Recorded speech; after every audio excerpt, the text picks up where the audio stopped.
Amados irmãos, amadas irmãs, um bom dia para todos nós, uma excelente manhã de segunda-feira. Estamos começando mais uma semana de reflexão das páginas do Evangelho segundo o Espiritismo.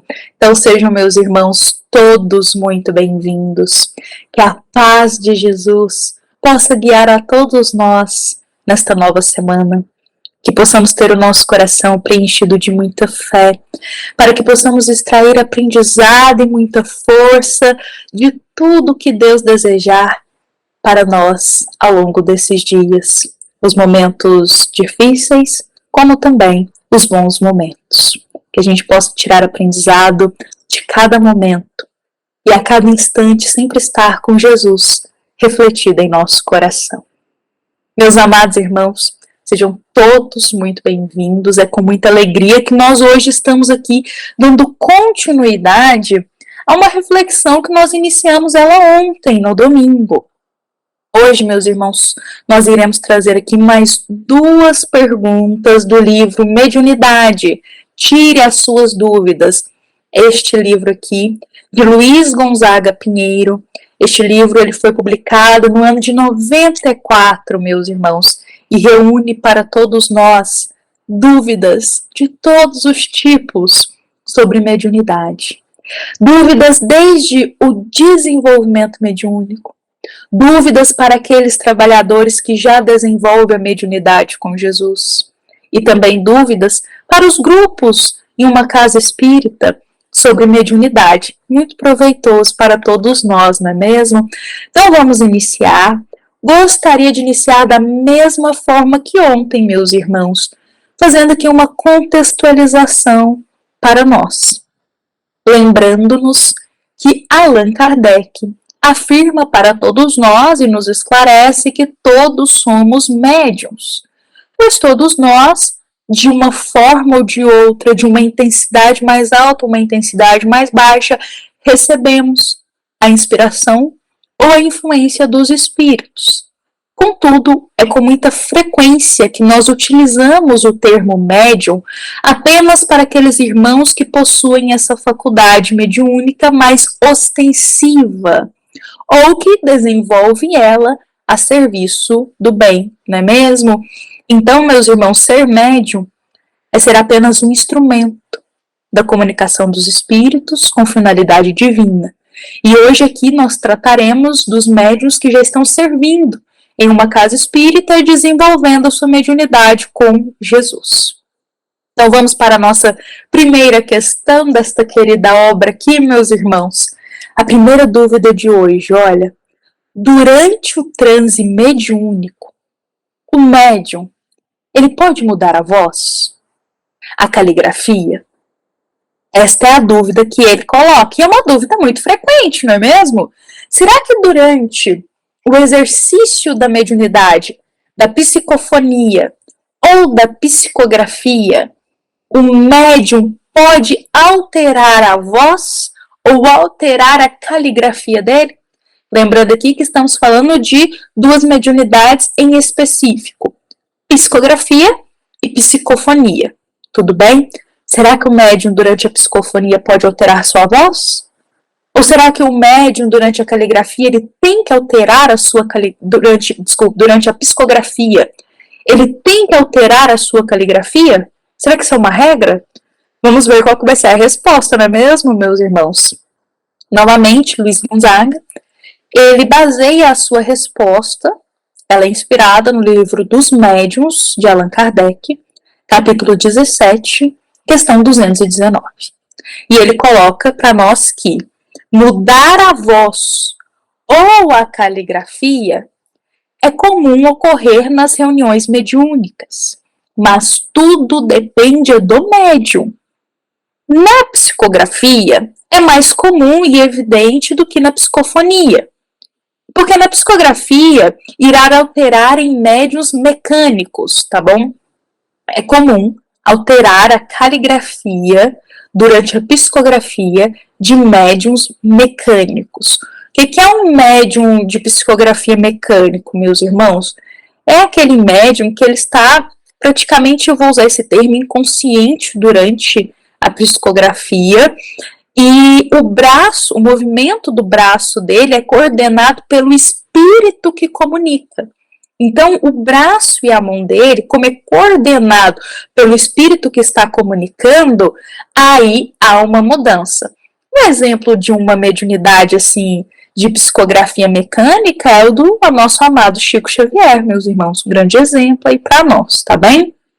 Aí ele coloca assim: todavia, em médiums semi-mecânicos, podem apresentar um misto de ortografias compostas de caligrafias tanto sua, como também do espírito comunicante. Porque nessa situação tem a influência da comunicação tanto do médium, que pode filtrar o que escreve, como do espírito. Vamos esclarecer aqui. Vou colocar de uma forma bem clara para todos nós. Na mediunidade e psicografia mecânica, é muito comum a alteração da caligrafia, pois é o próprio espírito que influencia e vai coordenar ali a mão e o braço daquele médium. Então, muitas vezes, vai ser reproduzida ali a caligrafia que o espírito vai conseguir fazer o movimento. Tudo bem? Agora, em médiums semi-mecânicos de psicografia, o que é isso? O médium, ele está um pouco consciente daquele processo. E ele consegue filtrar o que ele escreve. Consegue filtrar. Isso é extremamente normal hoje em dia, meus irmãos. Então, o que acontece? Pode ter um misto aí de caligrafia. Um pouquinho da caligrafia do próprio médium, como também um pouquinho da caligrafia do próprio espírito. Tudo depende. Tá bom? Então, respondendo a questão aqui, se é obrigatório, será que é obrigatório mudar a caligrafia para comprovar que está psicografando, meus irmãos? Não. Tudo depende do médium, depende do espírito que está comunicando. Será que o espírito que está comunicando, ele já consegue ter uma certa influência maior sobre o médium para conseguir fazer essa alteração? Também tem esse lado. Então, tudo depende, não é uma regra isso. Agora vamos para a mediunidade psicofônica. Novamente, mediunidade psicofônica é aquela mediunidade em que o espírito se aproxima do médium e ele consegue se comunicar.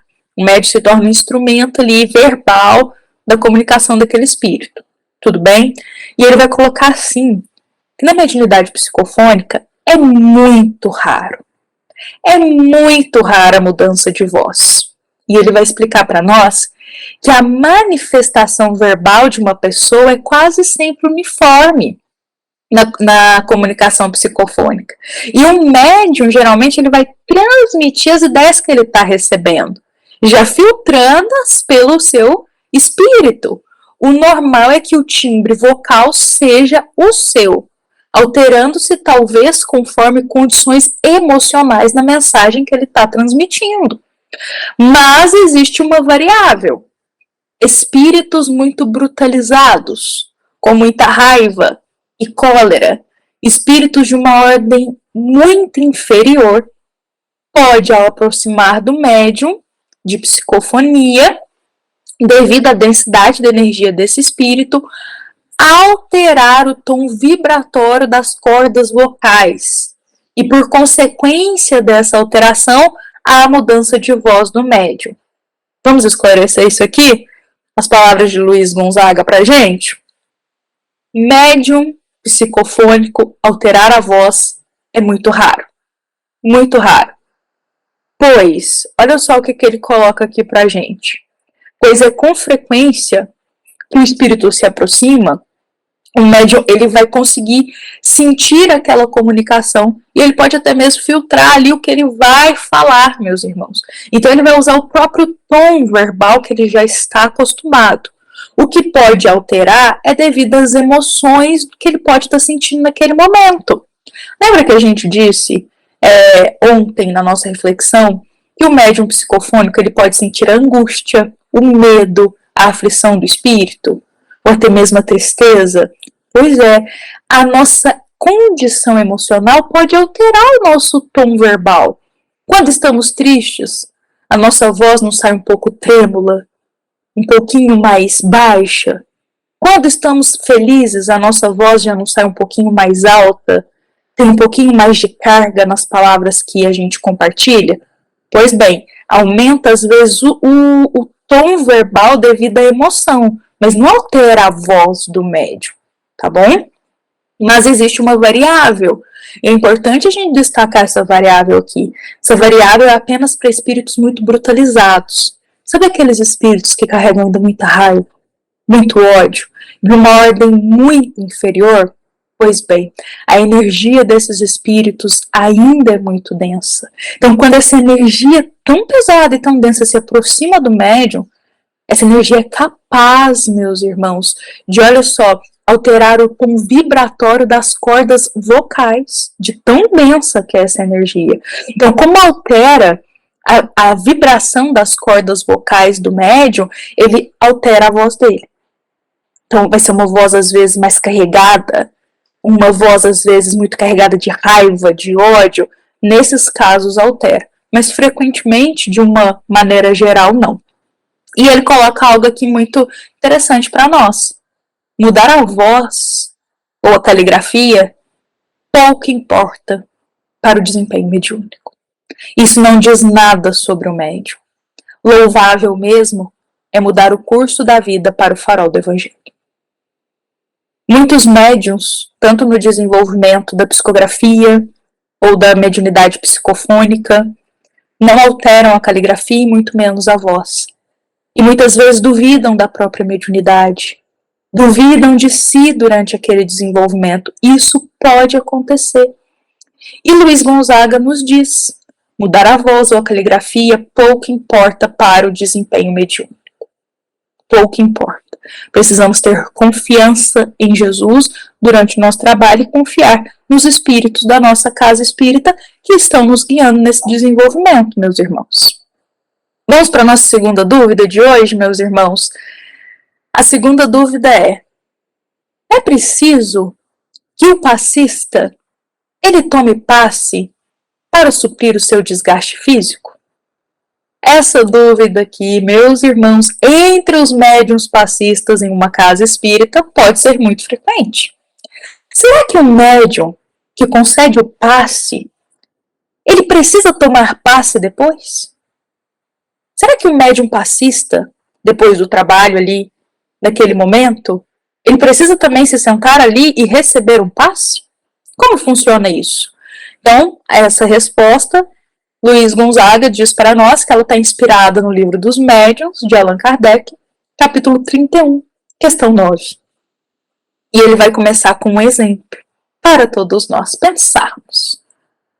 Aquela pessoa que doa sangue em uma transfusão, necessita tomá-lo em seguida a sua transfusão? Vamos pensar. Alguém que vai doar sangue, após doar sangue, ele precisa receber aquela transfusão de novo para ele recompor? Bom, não, pois é certo que o próprio organismo repõe o ritmo anterior pela fabricação de novas células. Quem doa sangue não precisa receber uma transfusão de sangue da mesma quantidade que doa, meus irmãos. Isso não acontece. Porque o nosso próprio organismo repõe as células ali, com uma nova fabricação. Nosso organismo é extremamente inteligente, não é mesmo? Então ele coloca para nós o seguinte: o certo é que, em qualquer tipo de passe, o passista não necessita de revigoramento imediato, mesmo que haja perdido fluidos vitais, pois estes podem ser recompostos pela alimentação habitual, pelo ar, pela água, pelos bons pensamentos e até pelos mentores espirituais. Então, no passe, em que o médium não doa de seus recursos, mas apenas absorve do plano espiritual, ele se faz condutor para o paciente, processo em que ele também se beneficia. Então, essa corrente benéfica, ao penetrar-lhe o perispírito, já irá lhe revigorar, promovendo a harmonização energética e em funções vitais. Vamos explicar aqui as palavras de Luiz Gonzaga. Acredito que as palavras dele já estão bem claras para todos nós, já respondendo de forma bem direta a pergunta, mas vamos refletir aqui. Ele coloca com muita clareza para a gente. O médium passista não necessita de revigoramento imediato após o passe. Não necessita. Porque depois que ele sair dali, ao longo dos dias, ele já vai ali recobrando as tuas energias, meus irmãos, através da própria alimentação. Os mentores espirituais da casa também já cuidam disso, meus irmãos, dos bons pensamentos. E ele coloca pra gente o seguinte, que tem a mediunidade de passe, que é aquela em que o médium ele é apenas um instrumento e o bom espírito, através dele, irá ali repassar aquelas energias, tudo bem? E nesse caso, o próprio médium já vai se beneficiar com um pouco dessa energia que ele está recebendo do plano superior. Então, ao mesmo tempo que ele está repassando a energia do plano superior, ali naquele momento do passe a um irmão, ele também está se beneficiando com essa energia que ele está recebendo. Então, olha só, o Luiz Gonzaga, ele coloca para a gente a corrente benéfica que vai penetrar o perispírito desse médium, para ele conceder o passe, já vai lhe revigorar, ele já vai se sentir revigorado naquele momento. Então, já vai produzir uma harmonização energética em suas funções vitais. Ao mesmo tempo que o médium passista está auxiliando o irmão durante o passe, doando essas energias, ele também está recebendo essas energias, também sendo ajudado. Tudo bem? Então, acredito que essa resposta ficou claríssima para todos nós, meus irmãos, para nós pensarmos aí. Bom, vou convidar para a gente encerrar. Hoje trouxemos as nossas duas últimas perguntas finais. Perguntas essas que foram inspiradas no nosso capítulo 26 do Evangelho segundo o Espiritismo, item mediunidade gratuita. Meus irmãos, espero do fundo do nosso coração que esta nossa reflexão de hoje possa ter sido uma luz de esclarecimento para todos nós. Lembrando que esta é uma mensagem da nossa querida e amada Casa Espírita, Luiz Gonzaga de Luminares, para todos nós que aqui estamos presentes. Fiquemos em paz, meus irmãos, uma excelente segunda-feira. Que assim seja.